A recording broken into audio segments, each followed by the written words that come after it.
My name is Steve Glushinsky. I'm one of the organizers of Train Day here. Yeah. And we're very honored to have Chuck McCreary with us. Chuck is born in Minneapolis, right, as I recall? Sheboygan, Wisconsin.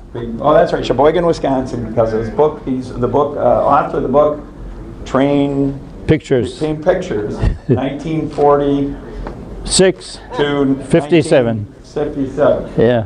But he became a medical doctor and actually worked overseas in India and was here in the days when Union Depot had lots and lots of passenger trains and was able to go around in the 1940s and 50s and photograph them. And so he actually is a living connection to this depot when there were a heck of a lot of trains here. So Chuck is going to talk about his experiences and show some of his photos from that time. He's also selling his photos down in the waiting room. So if you really see some photos you like, you can always own one and take it home. So, all right, thank you very much. Here's Chuck McCreary. Yeah. Thanks. Thank you.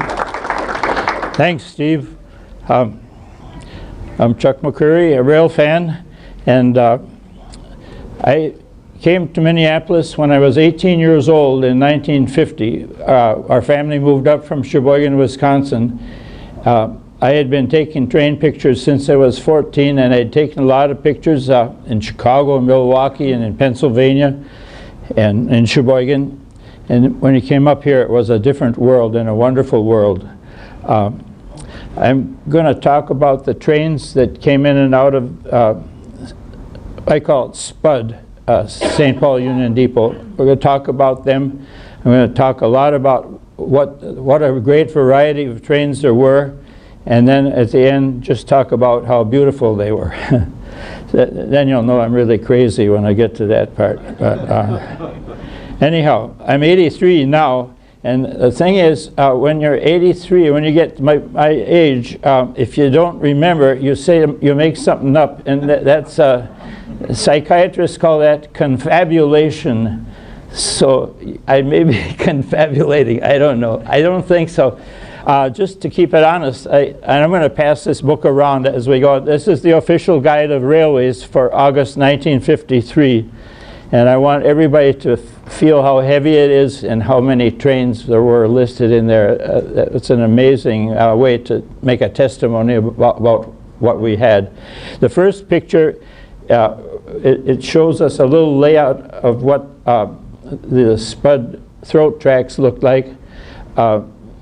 The trains that came from the Great Northern Station in Minneapolis had to come in and either turn around before they backed into the station or else back out of the station in order to turn around. This is the Morning Zephyr arriving from Chicago. It's on the east leg of the Y. It just came, you see, I'm going to use this thing here, and we'll see how this pointer works. Yeah.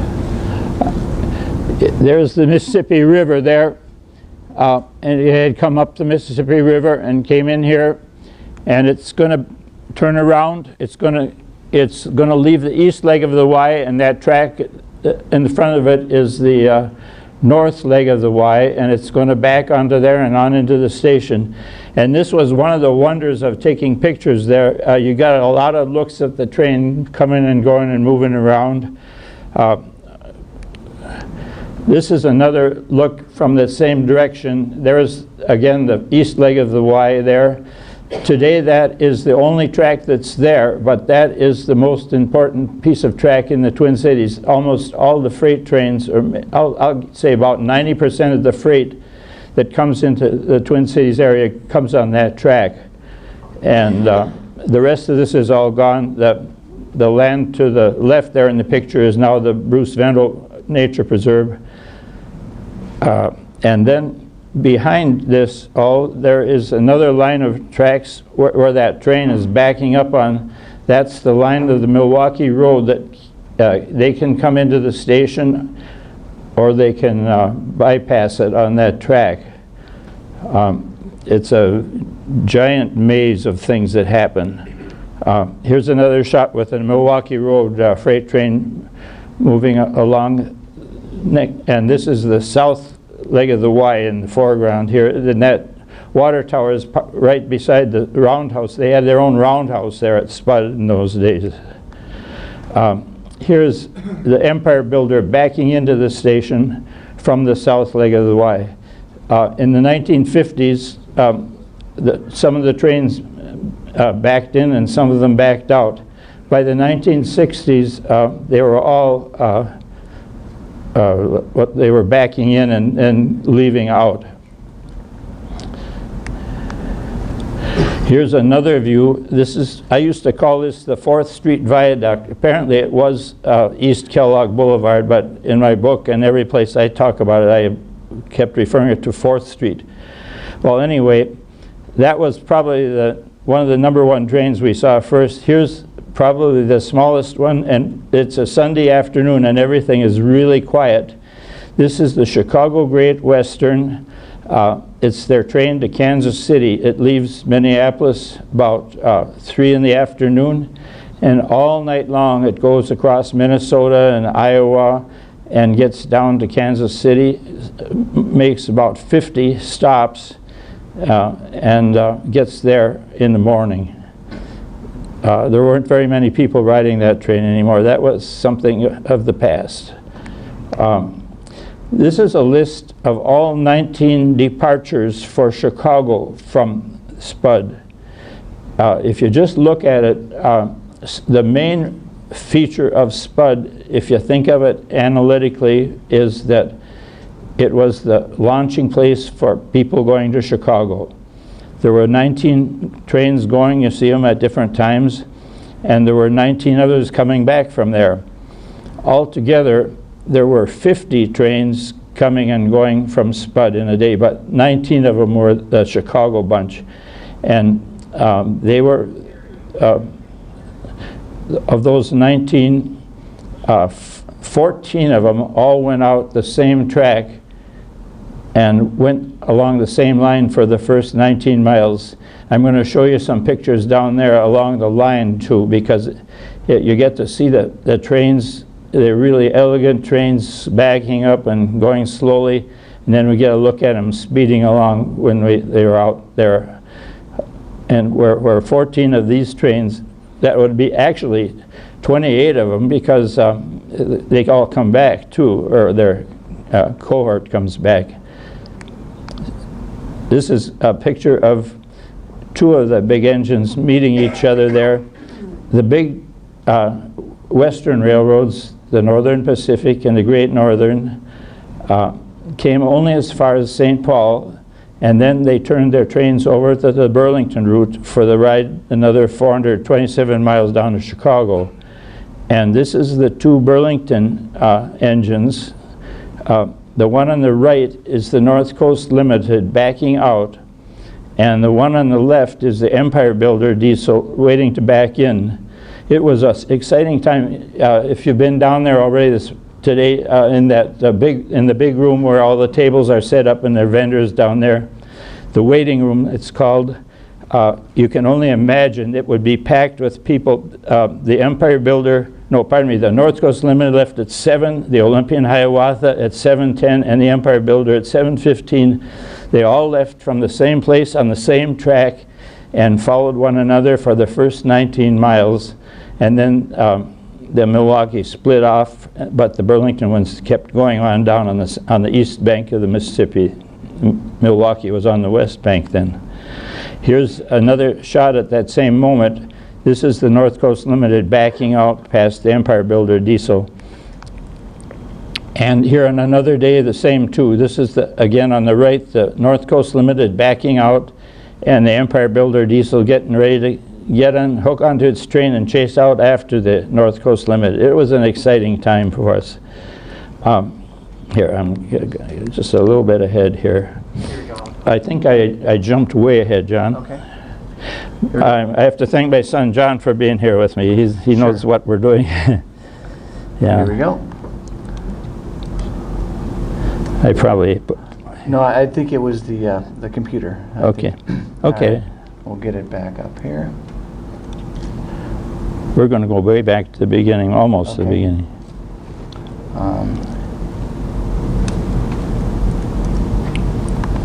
select them all, open them up, and then we'll, I'm glad you're here. all right. I always have been. Go back to full screen, and then we'll go back to where we were in the slide. Okay, I can move back. Okay. Okay, thank you. Sure. Yeah.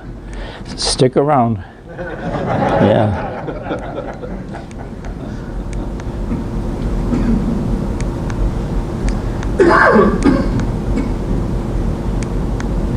Okay, some of our pictures are taken in Minneapolis, but they're the same trains that took off from Spud for Chicago, and I wanted to show you some of the trains, even though it might be over in Minneapolis for the picture. This is the Olympian Hiawatha at the old Milwaukee Road Depot. It just got in from Seattle, and they're refueling, and then it's going to take off for St. Paul and for Chicago. And it will go down the west bank of the Mississippi, whereas the Burlington trains, who was taking the Great Northern and the Northern Pacific, they'll all go down the east bank. That east bank, a lot of you, especially people who ride motorcycles, are fond of the east bank of the Mississippi River. You're going down from Prescott, Wisconsin to La Crosse. It's said to be the most beautiful stretch of highway in the whole Midwest. That's what some travel writer said. And it follows along the Burlington line, and you get to see the beautiful Burlington trains. In my book, where I confabulate a lot in there, I say that it was a beautiful land, and they were beautiful trains. And I'm going to say that it was probably the best looking train in America, the Burlington Zephyrs. But they're getting a lot of arguments about that, if there's any rail fans here. Yeah. Okay, here's another train. This is the Pioneer Limited, the overnight train from Chicago, arriving in the morning at St. Paul. There were 3 Milwaukee Road trains that came in the morning. This was the Pioneer Limited, and then the Fast Mail, which some of you know about the Fast Mail train a little bit. And then the third one was the Columbian, which the Columbian went up like the Olympian Hiawatha, went all the way to Seattle. I'm going to grab my water here. Yeah. Let's see.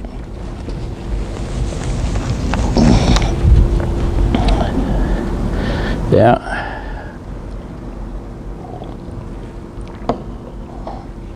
Now, there's the Columbian. It had an old Fairbanks Morse diesel on it instead of one of the EMDs. In the background, you can see that viaduct there. It's the one I call 4th Street. Apparently, it's Kellogg Boulevard, but that's okay. Here's the afternoon Hiawatha leaving Minneapolis, just to give you a picture of the 1951 version of the afternoon Hiawatha.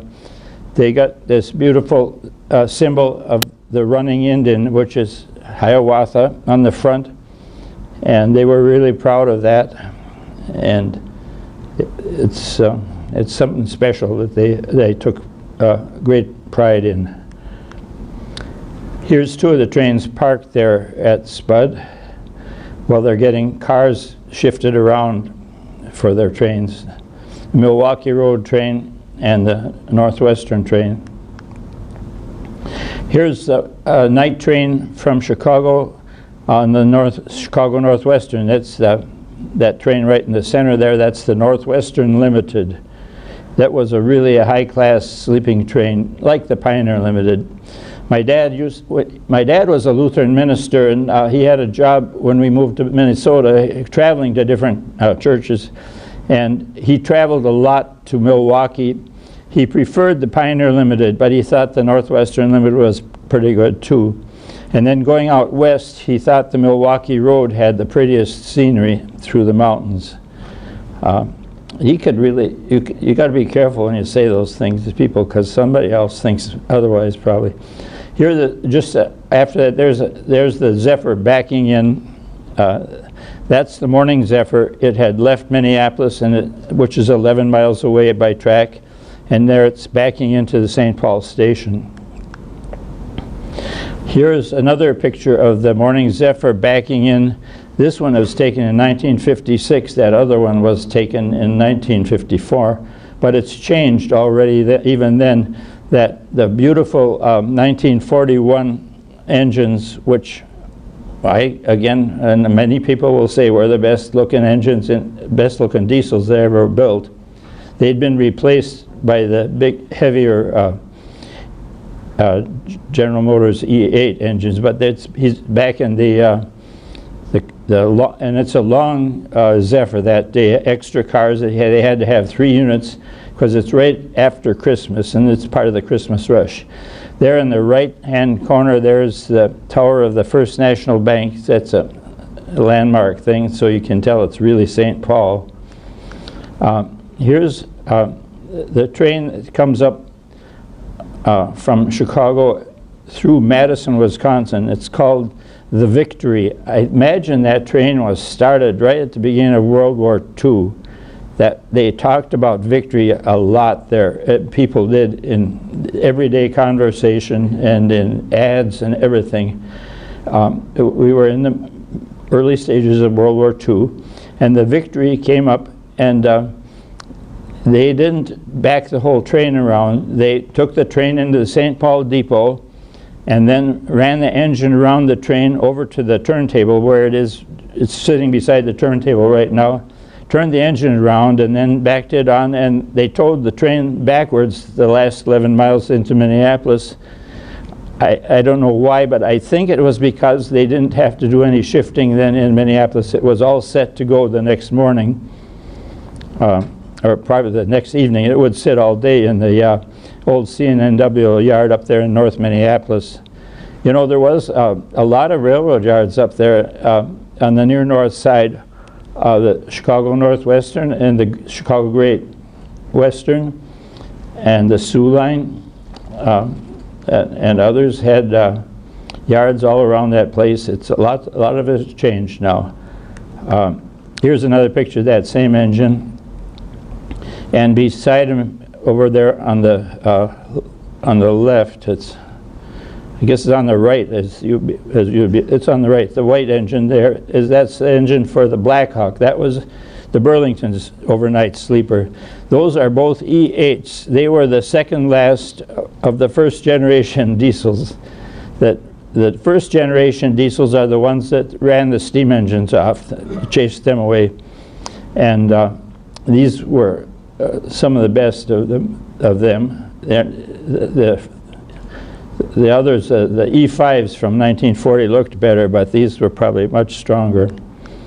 That same picture again. There he is on the turntable getting turned. That turntable was out there at the end of the throat tracks right out here about where you, if you parked in lot B there, I think you'd go right through that area where that turntable is now, or was then, is not now. There's another picture at the turntable. Now here's a summary of the 7 trains that went from Spud to Seattle. They also went to Spokane and Portland, but they went through Spokane and then they had a connector to Portland. But 2 of them were the Milwaukee Road trains, the Columbian and the Olympian Hiawatha. 3 were the Great Northern, the Western Star, the Empire Builder, and the Fast Mail. Let's see. Yeah, there it is. And then there were 2 from the Northern Pacific. They were highly competitive, those 3 railroads, all the way from the Twin Cities to Seattle. It is the Great Northern was the one built by James Hill, the Empire Builder, and the train's named after him. It was said to be the most profitable. It did the best service, but the Northern Pacific perhaps had a more comfortable and luxurious passenger trains, and the Milwaukee Road perhaps had the best scenery. They were all great trains. Here's the Fast Mail, the engine for the Fast Mail that's going to leave St. Paul, leaving for Seattle. And there is the Western Star engine ready to back in. The best job I ever had was when I was in college from 1953 to 1956, I got a job as the fourth cook on the Empire Builder and the Western Star. And the fourth cook is the dishwasher. I was allowed to make coffee and toast, but the rest of it was handing the prepared meals through the counter to the waiters, and then picking up, and they'd bring back the dirty dishes. And it was a job where you took off from St. Paul and went 2 days out. Our diner got off in Spokane, and then they put it on the Western Star coming back the other way. So we stayed one night at a hotel in Spokane, and then we slept 2 nights in the dormitory car. It was an interesting situation between African American men who were the waiters and the cooks who were all white. We definitely had our different jobs, which we did during the day, but then we all slept in the dormitory car up in the front, in the triple dunk car, and up there it was strictly by seniority rather than by weight, rather than by race. Like a fourth cook, I got the third bunk, and the older elderly waiters got the first bunks, and then the chef got one of the first bunks. But we were all brothers there. That was back in the 1950s, and it was a good time there for us, and it was a good time for relationships between the people of those two races. Here's a picture of the Burlington Blackhawk. It came up from Chicago, and it also brought the Main Streeter with it. They had 2 trains combined, and then they're doing some switching, separating them in St. Paul. And then the Blackhawk will go on and terminate in Minneapolis, and the Main Streeter will go on to Seattle. And that train, that Great Northern engine over there is the, I think it's the Empire Builder diesel that brought the Empire Builder in from Seattle, and it's waiting to go to the engine terminal. There's the North Coast Limited arriving in St. Paul. That little engine right beside it is a switch engine built by General Electric in 1941. It was a tiny engine, just weighed 44 tons. That's lightweight stuff. And it was used for lightweight work, shifting passenger cars around. It lasted until 1970 when Amtrak took over. And then today it rests in the American Railroad Museum in Green Bay, Wisconsin, so they preserved it. It was a rare engine. But let's see here. John, I think we went. Okay. This is our first presentation like this, so it's a learning experience here. But I'll get it back. Okay. Get it back working again. Thank you. All right. So we're about halfway through here. It looks like. So we'll. I think it's. There we go.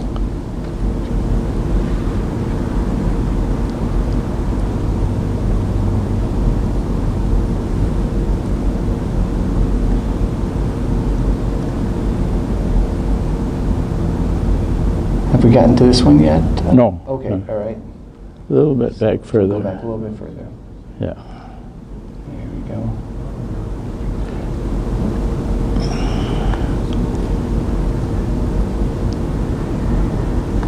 Go there. So that's a good place to. Okay. I'll just flip ahead forward from there. Okay, sounds yeah, good. that we're very close to where we were. Full screen, and all right, take it from Good. there. Sure. Okay.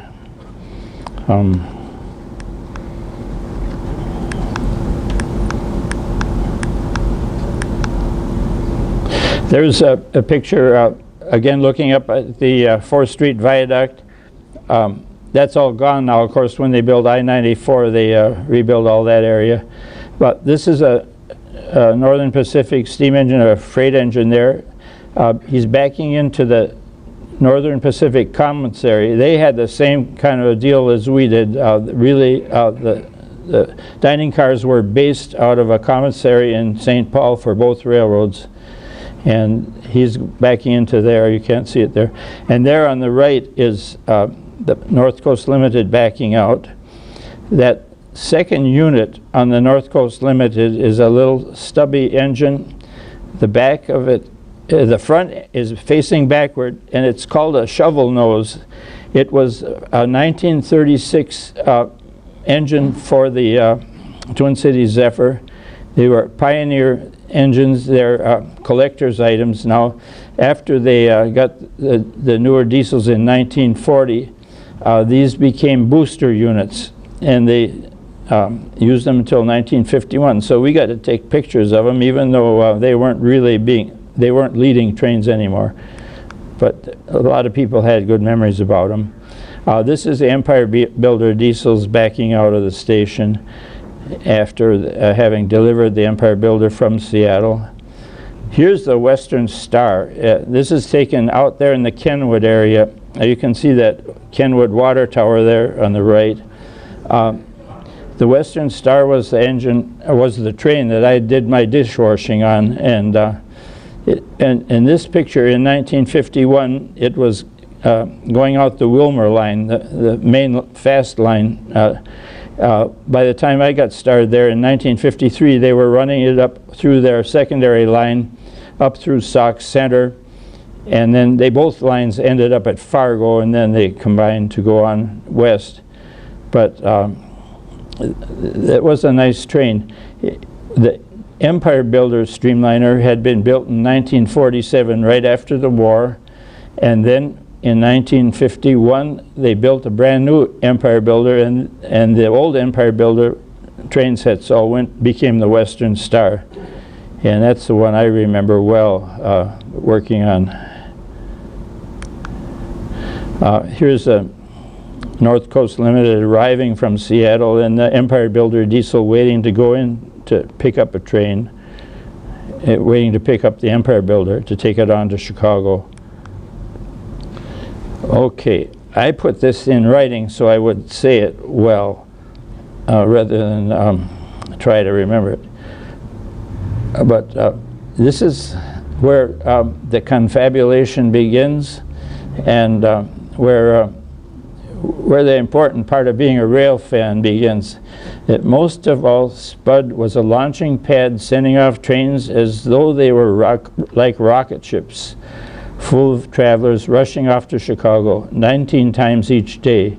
And in addition to these departures, there were another 19 trains hurriedly returning from the Windy City to Spud. For the first 19 miles out of Spud, 14 of the 19 speedsters ran down the river. That's what the guys said when they were going in that direction to Chicago. They said, we're going down the river. And they were sharing the same line, the joint line on the east bank of the Mississippi, used by both the Milwaukee and the Burlington route. The one Sioux Line train and the 4 C&W trains took a more gentle route across Wisconsin. It's interesting to note that of course, the C&W trains that went out across Wisconsin, across the heartland of Wisconsin, they were called the 400s. And I'm told that if you drive through the little towns there, every one of them has a 400 bar in it. There's definitely one still over there in the West Bank here, I believe, and then I know there's some in Altoona, Menominee, all those places. That was an important part of life in those days, was the 400. And it got its name because it made the 400 miles to Chicago in 400 minutes, which was pretty good for a long distance train. So the next 8 slides show the trains racing up and down the joint line, first at Cottage Grove and then down at the St. Croix Tower. It was at the St. Croix Tower across the river from Hastings where the 2 lines split, and the Milwaukee Road went into Minnesota and the Burlington continued down the east bank. The reason the Milwaukee Road crossed the bridge to the other side and then had to build another bridge and across to get back is that it was a land grant railroad. It had been given land by the state of Minnesota encouraging the development of the country there. So they went to a lot of trouble, and it made for a nice railroading because you had one railroad going down each side of the river, and that's been a paradise for rail fans, going down the river, driving down the highway, was it Highway 23 down from Prescott down to La Crosse and then come back on 61. Even today there's a lot of railroading to see along there. This is a picture that sort of introduces that speedway, the joint line. There's way up there in the top, you can see the dome of the Capitol, and all the high rocky ground up there is Dayton's Bluff. And here's the train. It's a Milwaukee Road freight train heading for the big Milwaukee Road Pig's Eye Yard, which is out there along the river as you go south from St. Paul. But you can see this was a big, busy main line by the way the tracks are all stacked up real nice. And there was, like I was saying, there's 50 trains a day, passenger trains, not accounting freight trains, tearing back and forth on that line. Well, the first 3 pictures I took were in Cottage Grove. I was mostly riding a bicycle in those days, and we lived in South Minneapolis, and I wanted to get out there in time to get the 3 early trains from Seattle, but I didn't make it that soon. But I was in time to catch the morning Zephyr and the morning Hiawatha as they came tearing through. Now this doesn't look like Cottage Grove. It's changed a lot since then. But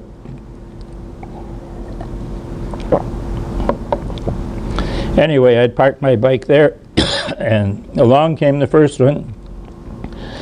They were both scheduled to leave at the same time from Spud at 8:10 a.m. And there's a single track railroad though, so I don't know how they decided which one got to come first, but and I can't remember if this was the first or second one, but this is the first one. The Zephyr came tearing along, and here comes the morning Hiawatha, either right ahead of it trying to get out of its way or behind it trying to catch up to it. It was amazing bit of railroading they were doing. I think it was probably about 10 minutes.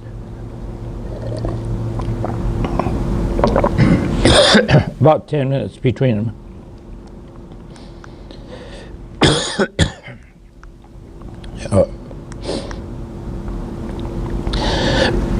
A freight train came along right after. That's a nice looking Milwaukee Road train. Over on the right is Highway 61, as it was in those days. This is about at Newport, where this is.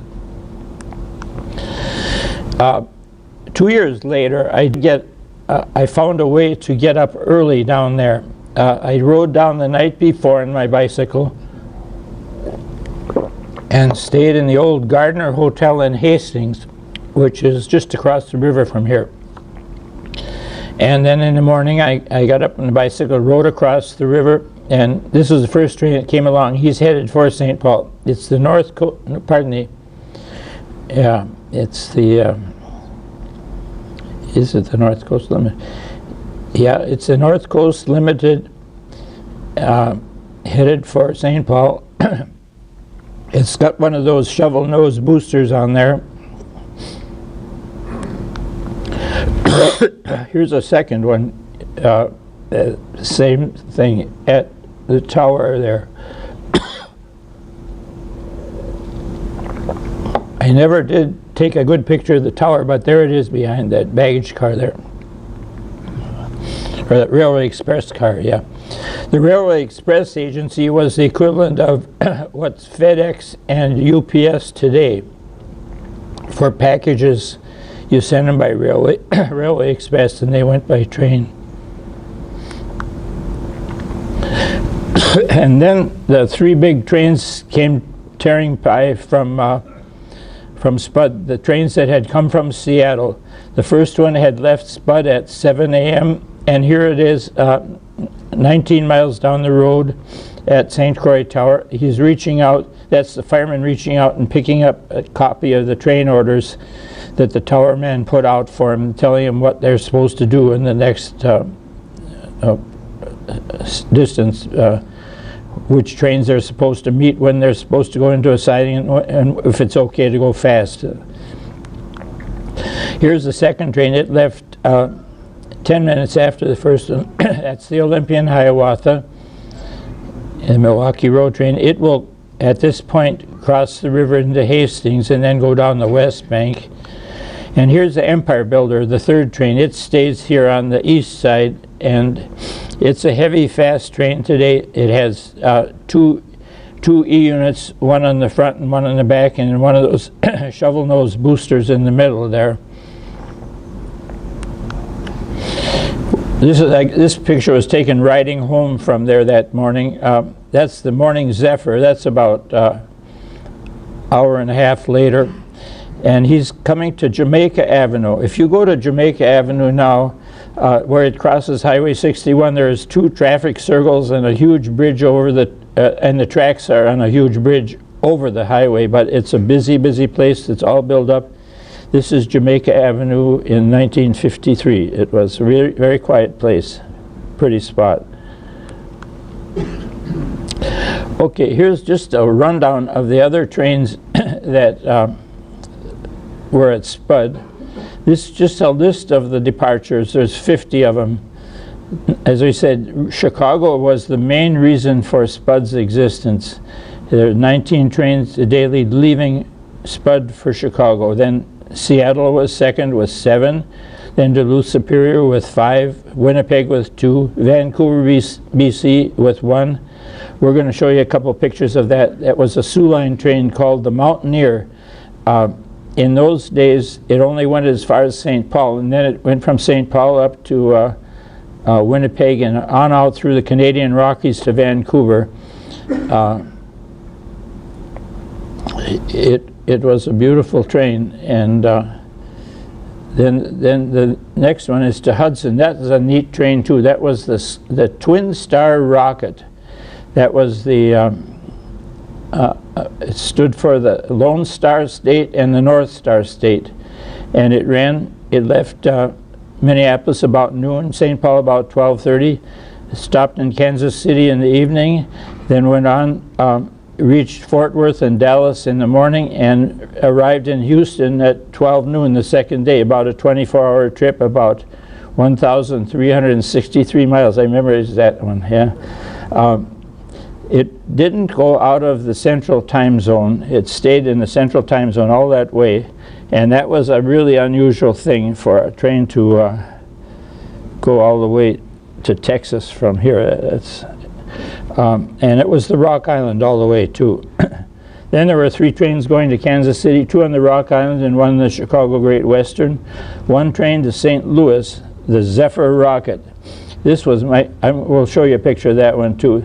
That was the train I would go to college on. I went to college down at Carthage College. At that time it was a little tiny college in the middle of the cornfields, 13 miles from the Mississippi River in the middle of Illinois.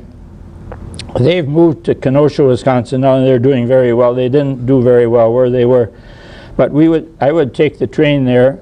We'd leave at Minneapolis about 6 in the evening, and at 2 a.m. we'd stop in Keokuk, Iowa, and somebody from the college would come over with a car and meet you and take you back the 13 miles to the college. And I got to be very attached to that train. And going home, it was the same thing. It was all night long. It was a nice train. I'll show you a couple of pictures of that in a minute. Then we have the Williston, North Dakota train. That's the Dakotan. It's a local train that the Great Northern sent out there. They were pumping oil out of Williston even then. You could see oil wells, but nothing like when the fracking began. It changed the deal quite a bit. Then there's a Soo Line train to Portal, North Dakota. That was sort of backup for the train that went to Vancouver.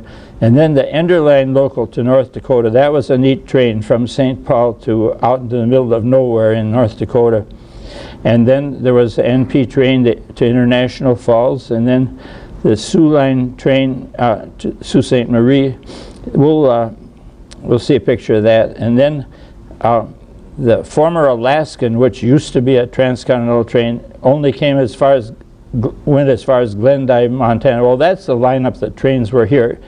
And you can only imagine how that big waiting room where we have all these tables with vendors set up now, how that it was probably that same size of a crowd there as there is there today, with all these trains coming and going. It was a big time. It was a big deal.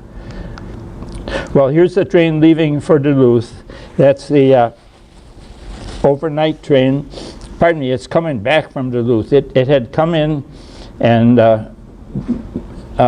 back. It had backed in, and then it's coming out and going over to Minneapolis. Here's another picture of the same train coming into Minneapolis. This is from the 3rd Avenue Bridge. There, way over on the left, you can see the Stone Arch Bridge. And then at this time, they didn't have the lock and dam yet. This was in 1955. They built that lock and dam about 1967, right there, and took out a couple of the arches of the Stone Arch. And the train that it's meeting is the Empire Builder that's just coming in from Seattle and is leaving the Minneapolis station. And there's the West Bank flour mill establishment there in all its glory. And there's a little closer look at that steam engine as it came in and passing the Empire Builder. There's the Gopher. It goes to Duluth, Superior. It was leaving Spud here. There's a big parking lot there for downtown, servicing the lower part of downtown St. Paul. He's on the north leg of the Y, and he'll take that and get on the line that goes to Minneapolis, and then from Minneapolis he'll go on up to Duluth Superior. The tracks in the foreground are the east leg of the Y. They would be. I hope I'm getting it right. Yeah. There's the Sioux Line train to Duluth and Superior, leaving the Milwaukee Road station. There were 5 trains, and you could buy a ticket on any one of them and use it on any of the 5, even if it was 3 different railroads running the show. Here is the Red River streamliner from Minot and Grand Forks. I hope I got that right. Coming into Minneapolis. In the background, up in the right corner, you can see a little train coming out of 2 tunnels. Those tunnels are famous. They're still there. The tracks are not there. These tracks where the streamliner is, they're still there, but where that little train's coming out of there, that's now a trail that goes up through Swede Hollow. But the bridge, those 2 tunnels have received national recognition as a historic landmark, not from the government, but by the Society of Civil Engineers, for the unique way those 2 tunnels were made. And if you ever walk down there and look at the rock work there, it's an amazing thing how they made those rocks all fit together perfectly to create those 2 arches. There's another shot of the Red River, just entering St. Paul. That's Raymond Avenue, that bridge up there in the right, and he's passing the St. Anthony Tower. And there's a Sioux Line train coming from Sault Ste. Marie. The Sioux Line built that railroad 501 miles from Minneapolis to Sault Ste. Marie in order to bypass Chicago. The other railroads were taking the Minneapolis grain through Chicago and charging exorbitant amounts of money, and so the Millers built this railroad, the Sioux Line, and that's it.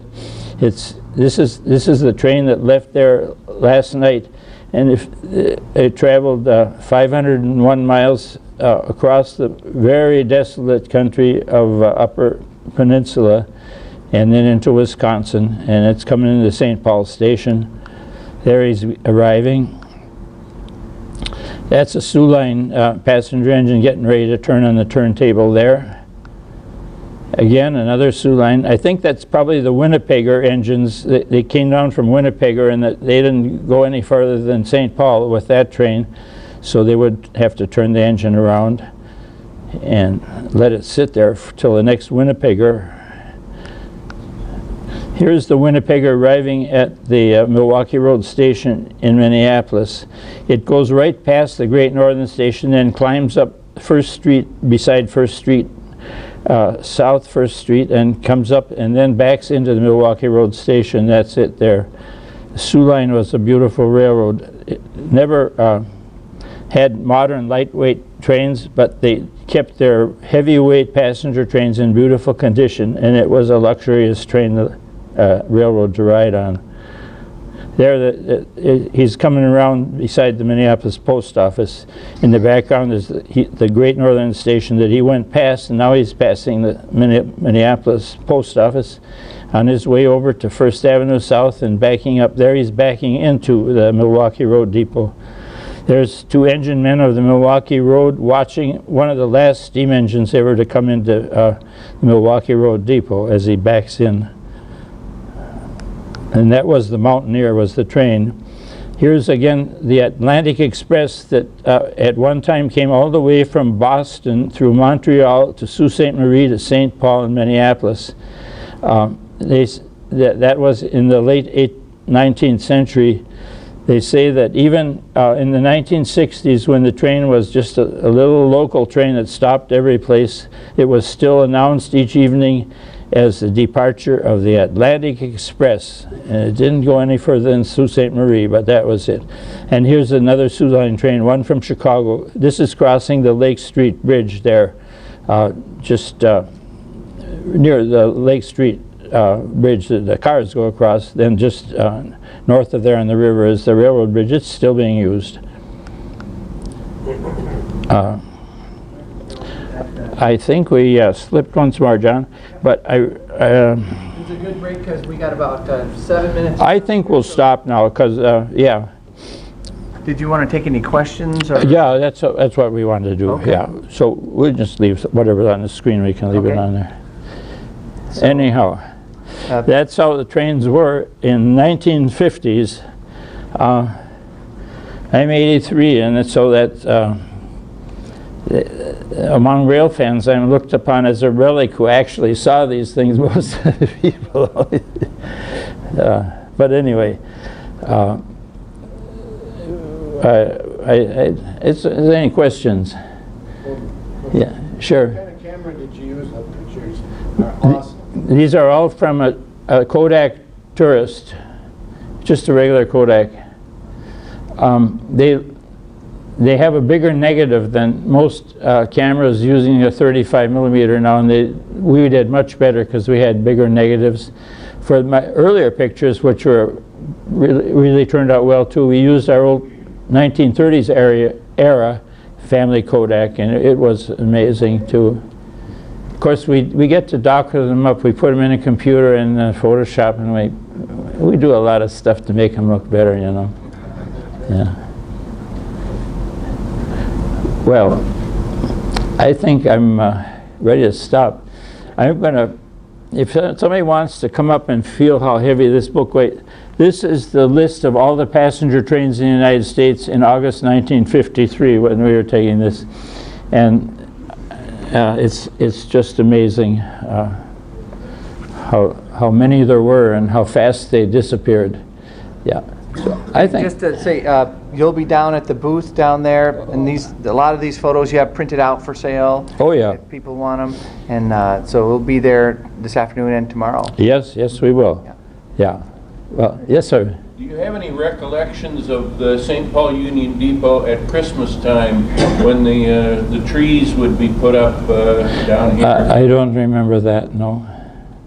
It's a nice one to memory. Yeah. We used to come in, our dining car was parked here, and when we came to work on the Western Star, we'd get here about 6 in the morning, get on there, and the train wasn't in yet from Chicago. Then the train would get in about 7:15, and we'd have coffee made and everything, the car all going good.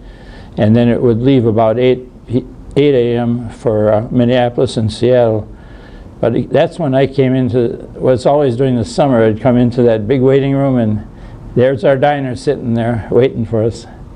It was a good memory. Yeah. Well, thank you so much. Very nice to be here. Yeah, good. Thanks.